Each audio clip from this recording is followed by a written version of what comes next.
Hello, this is Brian with the Lit Cave, and I'm back with another video. Today I'm going to try and do my first Top 5 Wednesday video. Top 5 Wednesday is a ongoing video series that a lot of booktubers do. There's a Goodreads group for Top 5 Wednesday, which I'll link in the doobly-doo below. And the idea of Top 5 Wednesday is every Wednesday to make a video about your top 5 whatever. And the topics are on the Goodreads group. So this week's video is top 5 favorite titles, which is a pretty interesting top 5 video to do because a lot of times a title of a book can be something that really attracts you and draws you in, or it can have the opposite effect. It can be something that makes you say, there's no way I'm ever reading that book. When I think of good titles, I actually think of a musician rather than a book. And the musician I think of is this guy right here, Sufjan Stevens. Come on, feel the Illinois. And I have it on vinyl so I can be extra pretentious in this video. You're welcome. But when I think about great titles, I think of Sufjan Stevens. Sufjan Stevens kind of changed what I thought of when I thought of titles, because a lot of artists, they try to make their song titles super short, and Sufjan did the opposite. He made his titles really long. So you get titles like A Conjunction of Drones Simulating the Way in Which Sufjan Stevens Has an Existential Crisis in the Great Godfrey Maze. And The Predatory Wasp of the Palisades is Out to Get Us. To the workers of the Rock River Valley region, I have an idea concerning your predicament, and it involves tube socks, a paper airplane, and 22 able-bodied men. I mean, this stuff's genius.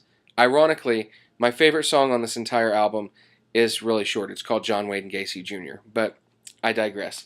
That doesn't have anything to do with our top 5 books. I just thought, I'll throw in a musician for you to help. So my top 5 book titles are a variety, and I actually only own 4 of them. One of them I just recently heard about, and I really, really want to buy it, and I'll talk about that one last. So the first one I think of when I think of top 5 book titles is this book, Till We Have Faces, A Myth Retold by C.S. Lewis. This I was required to read in my C.S. Lewis class in college, and I really, really, really enjoyed it. It's a challenging read, to be sure. It's a retelling of the Cupid and Psyche myth, but just absolutely beautiful.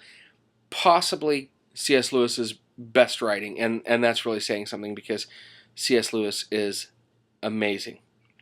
So, but I just love the title of that, Till We Have Faces. It's just a gorgeous title. Okay, the next one is this video here. Nope, this isn't a video. This is a book. This book here by John Connolly called The Book of Lost Things. This was one book that kind of helped pull me out of a reading slump.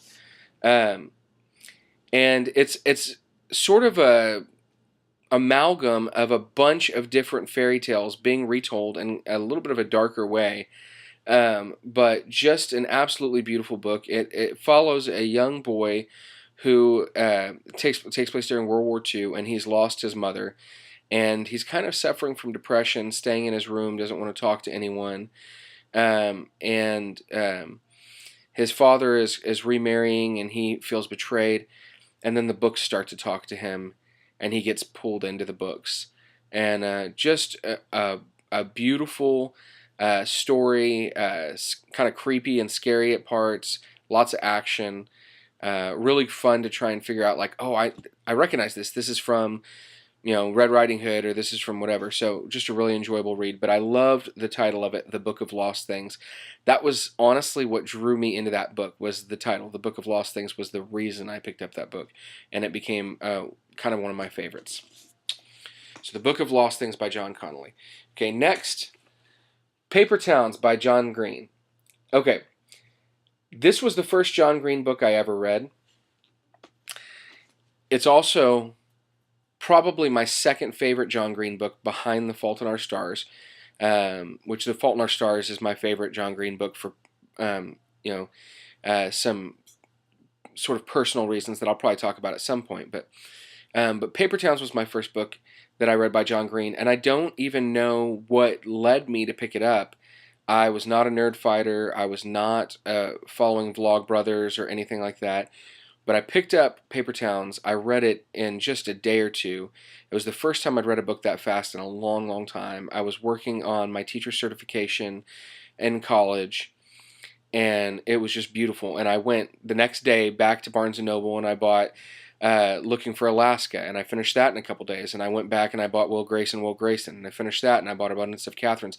So in about a week, I read everything John Green had written, and just so good. But it started because of the title of Paper Towns. I just thought it was really interesting, kind of this idea, and I didn't even know what the book was about. I didn't realize that it was sort of about making your own world in a way, but I thought about it just in the context of towns being these things that we often thought of as solid, and then paper being so fragile, so easy to destroy. And I just thought that that was a beautiful dichotomy, and I was interested in checking it out. So I picked up Paper Towns. I was not disappointed. It's still one of my favorite books, and my second favorite John Green book. So the fourth book that I'm going to pick up is not all of these. This is a bind-up. This is a bind-up of Donald Miller books. And the book that I'm thinking of is the one that you can see in the biggest letters there. It's Blue Like Jazz. So Donald Miller's an interesting author. He is a Christian author, and Blue Like Jazz is sort of like a mix of memoir and essays. But the title Blue Like Jazz really interested me. I was working at a Starbucks in Fort Worth, and there was a guy that was coming in every day and sitting and drinking his coffee, and he was reading this book, and I thought the cover of the book was beautiful and the title was beautiful, and we got to talking about it, and I read it, and it blew my mind, changed my world. It is still to this day my absolute favorite book, but it just really transformed my thought process on a lot of things. And I realized I'd actually read something by Donald Miller before. It was a book called Prayer and the Art of Volkswagen Maintenance, which just did horribly. And later he republished it under the title Through Painted Deserts, and I loved that book as well. But Blue Like Jazz, I went to because of the title, and it changed my life. So the last book I'm going to mention is not one I own, but Little Book Owl has a reading club called Little Book Club, and she was looking for nominations for books that had to do with Norway. And once those were in, there were 4 books that we got to vote on, and one of those books, the one that I chose, was a book called Buzz Aldrin, What Happened to You in the Confusion. It was something like that. I can't even remember the title right now exactly, but it's Buzz Aldrin, What Happened to You During All the Confusion, by Johan Horstad.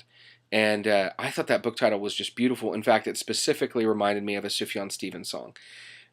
So I voted for that. It did not win. The book that won was Twist Rose Key, which I am looking forward to reading along with the Little Book Club. But I think I'm still going to buy Buzz Aldrin, What Happened to You in All the Confusion, whatever the title of that book is.